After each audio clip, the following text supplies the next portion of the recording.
बिस्मिल्लाहिर्रहमानिर्रहीम, अस्सलाम वालेकुम जी। मैं हूँ मारिया अली और आप देख रहे हैं मेरा यूट्यूब चैनल। जिंदा लाश एंड कंपनी के गिर्द जैसे जैसे घेरा तंग हो रहा है, उनको समझ नहीं आ रही कि उन्होंने करना क्या। उनकी हवा निकल चुकी है और अब उन्होंने घिसे पिटे अपने आखिरी पत्ते फेंकना भी शुरू कर दिए हैं। लेकिन बुरी तरह से इनका हर जो भी वार ये चलने की कोशिश करते हैं वो बुरी तरह से नाकाम हो जाता है और इनको मुंह की खानी पड़ती है।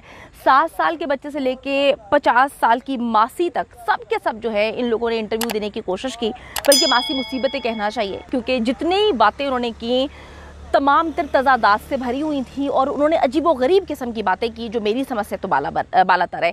अच्छा जी, जिंदा लाश एंड नेटवर्क एक बार फिर से अपने आप को डिफेंड करने की नाकाम कोशिश करते रहे, वो भी मुकम्मल तौर पर फ्लॉप हो चुके हैं। उन्होंने क्या किया कि कुछ यूट्यूबर्स को बुला के एक इंटरव्यू कंडक्ट करवाया और वहाँ पर मुख्तलिफ यूट्यूबर्स जाते हैं। इन्होंने काफ़ी उनको समझाने की तो कोशिश की, लेकिन कुछ उसमें ऐसे थे जिन्होंने वहाँ जाकर भी उनकी मर्जी से चलने से इनकार किया और वहाँ जाकर भी इंटरव्यूज़ लेकर आए और बहुत दबंग अंदाज में लेकर आए। इस वक्त जी मेरे साथ हारिस भट्टी मौजूद हैं, जिन्होंने इनके नए वकील से इंटरव्यू लिया है। क्या बातें की गई, किस तरह से बातें की गई और हारिस को क्या चीज़ें फेस करनी पड़ी, मैं उनसे बात करती हूँ। अस्सलाम वालेकुम हारिस, उम्मीद करती हूँ कि आप अच्छे होंगे। हारिस, आप पहले दिन से इस केस को लेकर चल रहे हैं और आप सारे मामलात को जानते हैं कि किस तरह से चीज़ें जो है आगे पीछे हुई। आप मुझे बताएं कि इनके वकील के इंटरव्यू में कुछ नया था या वही घिसी पिटी बातें थी? जी मिस मारिया, बहुत शुक्रिया आपका। बिल्कुल, कल मैं अली जाफरी साहब जो कि एडवोकेट हैं ज़हीर के, उनका इंटरव्यू करके आया हूँ। तो उसमें ये था कि नई चीज़ मैं ये कह सकता हूँ कि उनके अल्फाज कुछ हैं और जो ज़हीर की वालिदा हैं उनके अल्फाज कुछ हैं, जो कि बड़ा मेरे लिए हैरानकुन चीज़ है। ज़हीर के जो वकील हैं वो कहते हैं मेरा मानना है ज़हीर खुद लेकर आया, लेकिन जो उसकी वालिदा वो कहती हैं कि बच्चा खुद नहीं लेकर आया, लड़की खुद आई है। तो ये बड़ी अजीब सी चीज़ थी, यानी कि तज़ाद था। देखिए, जिस तरह आपने सवाल किया कि जो बोल रहे थे उनकी बॉडी लैंग्वेज से, लेकिन सबसे पहली चीज़ ये है कि असल में जो गुफ्तगू कर रहे थे वो इल्ज़ामात बहुत बड़े हैं।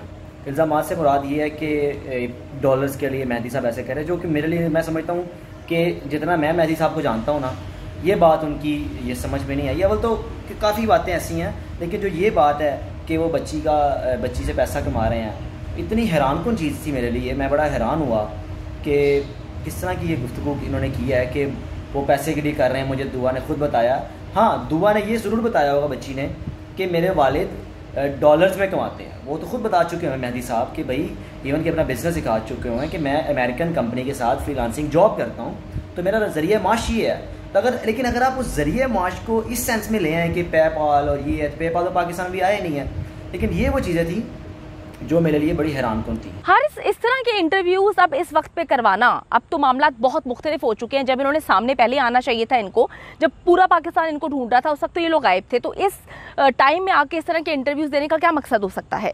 बिल्कुल, बड़ा अच्छा सवाल किया आपने कि इस स्टेज पे आके इस तरह के इंटरव्यूज़ करवाना, मैं बड़ा हैरान था। अवल मैं सही बताऊँ आपको, एट द एंड तक मैं जाने के लिए रजामंद नहीं था, लेकिन फिर मेरी डिस्कशन हुई फरहान भाई से और इर्तज़ा भट्ट हैं और हनीफ मेरा दोस्त। फिर हमने सोचा कि अगर हम ना गए तो ये लोग कहेंगे कि हमने बुलाया और नहीं आए। फिर हमने ये भी सोचा कि अगर हम नहीं गए तो फिर लोगों ने कहना है कि यार आपने उस फैमिली को कवर किया, जब आज इस फैमिली को मौका मिला कवर करने का तो आप क्यों नहीं गए। फिर हमने ऑब्वियसली अपने एक सहाफ़ी की एक जिम्मेदारी है उसको निभाते हुए दोनों साइड का मौक़िफ़ रखना था। लेकिन इस स्टेज पे आके मुझे हैरानगी इस बात की है कि जब आपको पता है कि पाँव पे कुल्हाड़ा लग गया है और अब आपको पता है कि लांडी जेल आपका इंतज़ार कर रही है, ज़मानतें खारिज होने वाली हैं और मेडिकल दोबारा एक नाकाम कोशिश की नया बनवाने की नहीं बना, तो फिर इंटरव्यूज़ देना, सामने आना बड़ी हैरानकुन चीज़ है। कि और मैंने भी उनसे एडवोकेट साहब से पूछा, कहते भाई मैंने खुद वो लेकर आया हूँ। जो पहले वाला वकील था वो थोड़ा सा, जो इसने एप्लीकेशन लिखने में थोड़ा सा वो हल्का रह गया, एप्लीकेशन इसलिए लिख पाया था वो जो दारुल अमान में। तो मैं आया हूँ 1 हफ़्ता पहले, मैंने पूछा कि सर बच्ची आप तो जो बातें बता रही है, वो कह रहे हैं कि भाई पिछला ना पूछो, अभी का पूछो 1 हफ़्ता पहले का। तो मैं हैरान था, मैं कह रहा था भाई ये बात क्या हुई। बच्ची का जो पहला इंटरव्यू था उसको भी वो ना डिफेंड कर रहे थे ना उसको डिनाई कर रहे थे। तो वो बस ये की बात कर रहे थे कि अभी 7 दिन पहले वाली मुझसे पूछो। 7 दिन पहले, हालांकि जो जाफरी साहब है ये एक 1.5 माह से, बल्कि 2 माह से लाइव आ रहे होते हैं, तो हर चीज़ का पता है। कहते पिछला ना पूछो, अभी का पूछो, पिछला वो राय खुरम से जाके पूछो। अच्छा हारिस, इनकी बॉडी लैंग्वेज क्या इनकी ज़ुबान का साथ दे रही थी?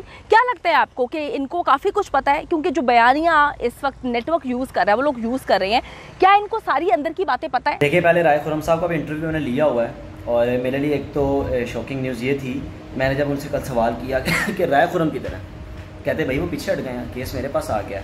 तो मैंने सोचा, मैंने कहा सर वो की तरह, कहते भाई वो पीछे हट गया, एक हफ्ता पहले उसने केस मुझे दे दिया, केस मेरी तरफ आ गया। मैं पहले केस को देख रहा था, लेकिन अब फिर मैंने फैसला किया मैं इस केस में आऊँ, इन्वॉल्व हूँ। तो लेकिन ये है कि राय खुरम और इनमें बड़ा फ़र्क है। राय खुरम शायद मीडिया में कम आता था, अगर मीडिया में कम आता था तो यहाँ सिलेक्टेड पर्सनस को अपने इंटरव्यूज़ देता था, लेकिन जाफरी ने साहब ने कल बुला के सबको इंटरव्यू दिया है। और ख़ास तौर पे वो इतने शार्प हैं कि वो उन्होंने मेरा जब इंटरव्यू हुआ, जब फरहान साहब का हुआ, तो इवन के कैमरेज लगा दिए कि हम कुछ कट ना करें। तो खुदा की ज़ात जानती है, मैं इंटरव्यू जो आज मेरा लगा, आप देखें 1 सेकंड का भी कट नहीं लगाया, हाइलाइट्स बनाई और वो एज इट इज़ चला दिया। तो वो मैंने उनको साफ कहा, मैंने कहा सर देखें, आप अपनी जगह सच्चे हैं, हम अपनी जगह सच्चे हैं, आए बैठे हैं, अपना मौक़िफ़ दें। तो बात मैं उनसे ये गुफ्तगू करता था कि सर बच्ची ने आपको, आप जिस तरह आप कह रहे हैं कि बच्ची ने बताया कि मेरे फादर इससे पैसे लाते हैं, तो मैंने कहा सर बच्ची ने रिश्तेदारों का नाम लिया, उन्होंने कहा हाँ लिया, लेकिन मैं अपने सोर्सेज नहीं बताऊँगा।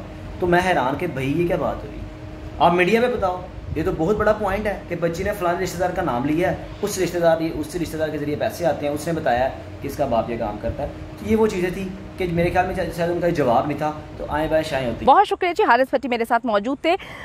एक महफिल लगाई गई और उस महफिल में बहुत सारी बातें की गई। एक महफिल ऐसी लगाई गई जिसमें औरतों की तजलील की गई और मेहदी अली काज़मी को बहुत गंदा करने की कोशिश की गई। अब रोज़ वो महफिलें लगाई जाती हैं, लेकिन उससे फ़र्क कोई भी नहीं पड़ता।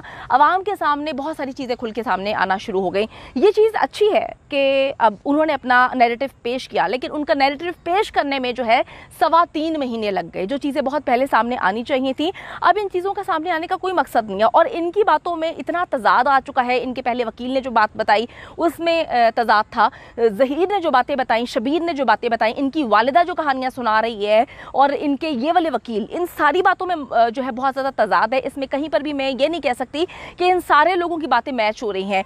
बच्ची की बातों में बड़ा अजीब किस्म का तजाद है, क्योंकि बच्ची ने बहुत सारे फैब्रिकेटेड इंटरव्यूज़ दिए हैं और बच्ची जब इंटरव्यू देती है तो बच्ची जो लोग उनके इंटरव्यूज़ लेते हैं उनकी जानिब से हमें बताया गया कि बच्ची को ऑपरेट करने वाला ज़हीर था, मुसलसल उसको ऑपरेट करता था, उसको बताता था क्या तुमने बोलना है, क्या तुमने नहीं बोलना। तो ये सारी चीज़ें बहुत अजीब सी कश्मकश में मुझे मुब्तला करती हैं।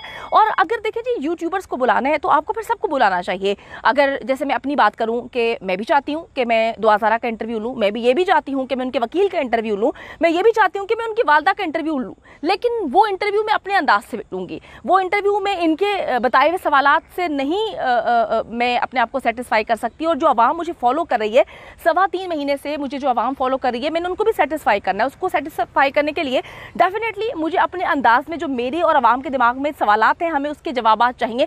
लेकिन जी मखसूस लोगों को इंटरव्यूज़ दिए गए, फिर भी हारिस भट्टी ने बहुत अच्छे अंदाज में सारे मामलात को कंडक्ट किया, बहुत अच्छे अंदाज में चीज़ों को देखा और उम्मीद करते हैं कि इंशाल्लाह ताला बहुत जल्द सारे मामला जो हैं वो अच्छी से